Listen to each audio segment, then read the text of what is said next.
pessoal, bom dia, tudo bem? Ó, na página 139, grupo 5, a gente vai estudar hoje protozoário, tá bom? Então vamos lá, é bem facinho, tá? Bem simplesinho, embora tenha alguns nomes novos aí, beleza? Seguinte, protozoário, ele tá dentro do grupo, né, dentro do filo, dentro do reino que a gente chama de protista. Então lá, lembra, quando a gente estuda o reino Monera, que são os procariontes, aí tem o protista, o animal, o vegetal e o fungo. O protista é o reino que compreende os protozoários e as algas, por enquanto. Tá? Provavelmente esse grupo vai se separar, né? E vai ter um grupo só para protozoário e um grupo só para alga, porque eles têm bastante diferença aí, né? Mas por enquanto, o protista engloba protozoário e algas, né, dentro do domínio chamado eucária, né, que são os eucariontes. Beleza? Então vamos lá. Pessoal, protozoário é basicamente um animal, só que ele não é animal porque ele é unicelular. Tá? Então os protozoários eles são eucariontes, a maioria deles tem movimentação, eles são heterótrofos, né, ou seja, eles têm que se alimentar de alguma coisa e eles são unicelulares, é isso que diferencia os protozoários dos animais, é a principal diferença. Protozoário é unicelular, animal, todos são pluricelulares ou multicelulares, que é a mesma coisa, certo? Pessoal, protozoário é um animal, Protozoário é um ser vivo então unicelular, né? Ele vive onde? No solo, na água, tanto doce quanto salgada. Quando a gente fala ambiente marinho, água salgada. Quando a gente fala ambiente dulcícola, com L, dulcícola, né? Significa água doce, né? Água continental, seja lago, rio, riacho, lagoa, enfim. Água que não seja salgada. Então, o protozoário vive nesses ambientes, certo? Eles são, a grande maioria, né? Praticamente todos microscópicos, tá? Às vezes tem uns que são um pouco maiores, que a olho nu, assim, sem microscópio, você até consegue ver uma pontinha assim, se mexendo na água, mas é mais raro, a maioria realmente é microscópico. Os protozoários servem para quê? O que eles estão fazendo nesse planeta? Para que serve esse bicho? Que não é bicho, tá? Não é animal. Para que serve esse ser vivo aí? O protozoário, gente, ele se alimenta de bactérias, tá? Ele pode se alimentar de matéria orgânica no solo. Então ele tem um papel grande aí na cadeia alimentar, tá? No equilíbrio ecológico, para controlar também, porque no solo tem bactérias, né? Bactérias que são boas para o solo. E os protozoários eles controlam esse número de bactérias, porque tudo na natureza tem que ter um equilíbrio, tá? Não pode ter de mais nem de menos.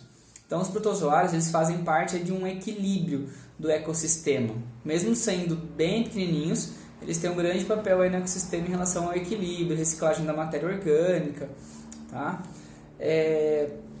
Alguns têm uma importância ecológica não tão boa, que está relacionada a doenças. Então, por exemplo, a leishmaniose, a doença de Chagas, a malária, são todas doenças causadas por protozoários. Ah, mas a malária é por mosquito, tá? Mas é um mosquito que na hora que ele pica você e suga seu sangue, ele injeta ele protozoário no seu sangue, tá? Leishmaniose também é um mosquito, só que a hora que ele te pica, ele injeta lá o protozoário e te contamina. Então, o vetor da doença pode ser um mosquito, por exemplo, mas quem está contaminando, causando doença em você é um protozoário, tá bom? Então, tem protozoários que são parasitas, né, que tem lá o hospedeiro, que ele vive às custas do hospedeiro e acaba prejudicando esse hospedeiro, né? E tem os protozoários que são de vida livre, ou seja, que vivem no solo, na água e não parasitam nenhum animal, nenhum ser vivo. Tá? São ali predadores de bactérias, tal, matéria orgânica, enfim, ok? Depois que eu falei isso, né, vamos falar um pouco sobre a importância, sobre o tipo de reprodução. Como que um animal... o animal de novo, gente, não é animal, força do hábito. Como que um ser vivo unicelular se divide, né, se reproduz? Pessoal, um ser vivo unicelular se reproduz principalmente por divisão binária. O que é uma divisão binária? Ele começa ali a aumentar a quantidade de DNA dele, né, de material genético, de organelas, aumenta o citoplasma, ele aumenta de tamanho e se divide em dois. Divisão binária.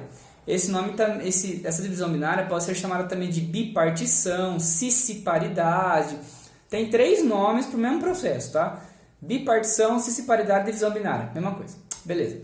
Além disso, ele pode se reproduzir por divisão múltipla. O que é divisão múltipla? Formam vários núcleos dentro de um protozoário e ao redor de cada núcleo começa ali a fragmentar e formam vários protozoários.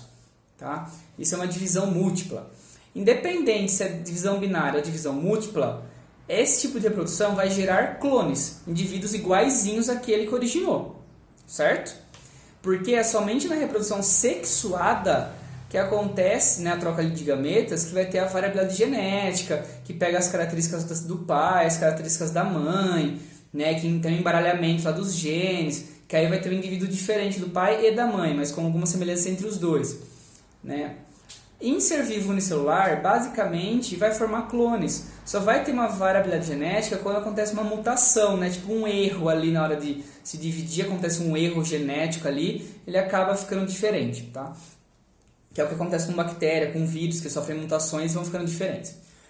Seguinte, aqui na apostila fala assim, que existe reprodução sexuada entre os protozoários, que ela é chamada de conjugação. Pessoal, tem que tomar um pouquinho de cuidado com esse termo, porque na conjugação o que acontece? Faz de conta que esse aqui é um protozoário e esse aqui é outro protozoário, tá? O que acontece? O protozoário, eles têm núcleo, ok? Eles podem trocar fragmentos genéticos, genes, entre eles, tá? Genes, às vezes, que estão fora desse núcleo principal, estão dentro de um outro núcleo secundário, por exemplo. Tá bom? Um micronúcleo que a gente pode falar. Então eles podem trocar fragmentos genéticos por uma ponte citoplasmática. Então eles formam uma ponte aqui entre os dois, formam uma ligação e eles trocam entre si fragmentos genéticos. E aí eles vão ter variabilidade genética diferente. Um vai pegar o gene do outro. Só que não obrigatoriamente vai aumentar o número de indivíduos.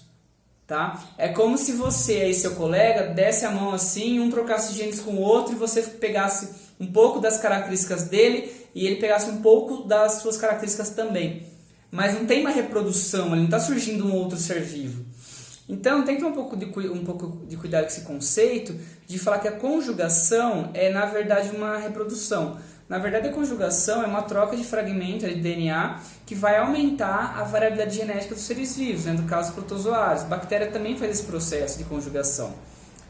Então você tem que ter um pouquinho de cuidado com esse termo de reprodução sexuada, tá? Em relação à conjugação, tá bom? Que é meio questionável. Enfim, aí pessoal, a apostila aqui divide, né, explica certinho a divisão dos protozoários em 4 grupos, tá? Tem 4 grupos principais: os rizópodes ou sarcodíneos, os ciliados, os flagelados e os esporozoários. Vamos pegar os dois mais fáceis, que pelo nome dá para entender. Ciliado. Ciliado é um protozoário que tem um monte de cílio. Ou seja, ele tem várias, como se fossem vários pelinhos assim ao redor dele para se locomover, para pegar o alimento, tá? Então os cílios, eles são pequenos e numerosos. Um exemplo básico de ciliado é o paramécio, tá? Que é um protozoário livre, de água doce, tá bom? Aí flagelado, o próprio nome diz, flagelo, ele tem um flagelo, tá? Ou seja, é uma extensão aí comprida, né? Tipo um pelinho ali, só que mais comprido, e ele é menos numeroso, vai ter de 1 até 4 por protozoário. Agora cílios não, cílios tem várias dezenas aí, tá bom? Agora flagelo não, geralmente é 1, 2, 3 ou 4 no máximo, e eles são grandes, também para locomoção, para alimentação. Um exemplo de protozoário flagelado é o protozoário que causa a doença de Chagas, tá? O Trypanosoma cruzi. A doença de Chagas, ela é causada, né, é transmitida por um inseto que é um percevejo, que é chamado barbeiro, tá? Não é mosquito não, tá? É um percevejo chamado barbeiro. Esse barbeiro se contamina na natureza, picando um tatu, né, um gambá, enfim, um animal contaminado. E aí, quando ele suga sangue do humano à noite, geralmente quando ele está coberto, então ele suga geralmente o rosto, o sangue. Por isso que é chamado de barbeiro, né? E aí, enquanto ele vai sugando seu sangue, ele vai liberando o protozoário pelas fezes, porque ele vai sugando o sangue de um lado e eliminando fezes do outro. Nossa senhora. É triste, né? Meu Deus do céu. Passou. Vamos lá. Então ele vai sugando o sangue de um lado e eliminando fezes do outro. E aí a hora que você coça aquela picada, de madrugada, você nem vê o que está coçando, né? Você acha que é, sei lá, né? Uma coceira você coça involuntariamente quase, né? Aí aquelas fezes contaminadas com o protozoário flagelado, que é o Trypanosoma cruzi, ela entra pelo buraquinho da picada. Tá? E aí você se contaminou com a famosa doença de Chagas, que ataca principalmente o coração. Tá bom?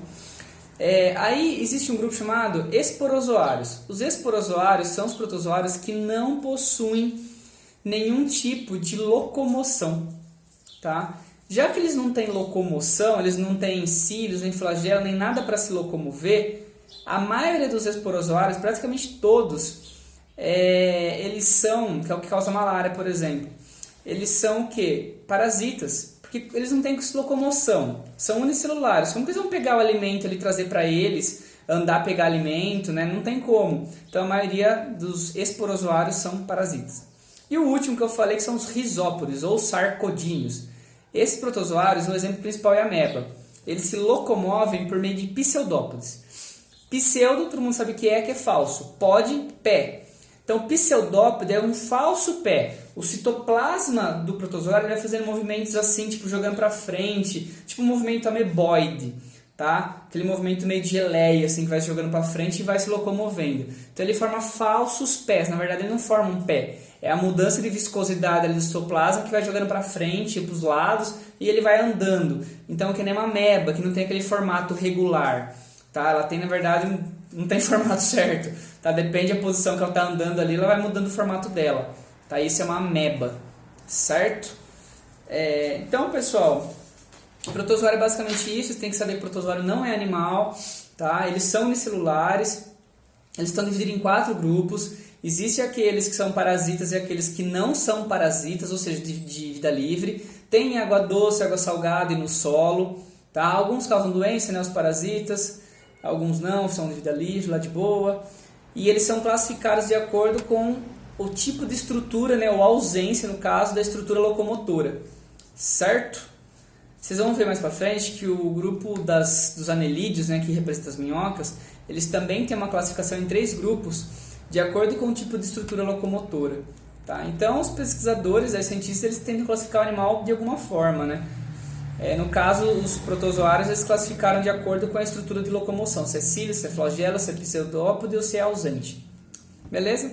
Pessoal, só isso. Eu vou colocar um videozinho aí sobre protozoário, que é só animação, tá? Só para vocês enxergarem alguns protozoários aí, né? Pelo microscópio, que vai ser pelo microscópio o vídeo, né? Feito. Mas a gente não está olhando diretamente no microscópio, porque a gente não está podendo no momento, tá bom? Até mais, pessoal. Bons estudos.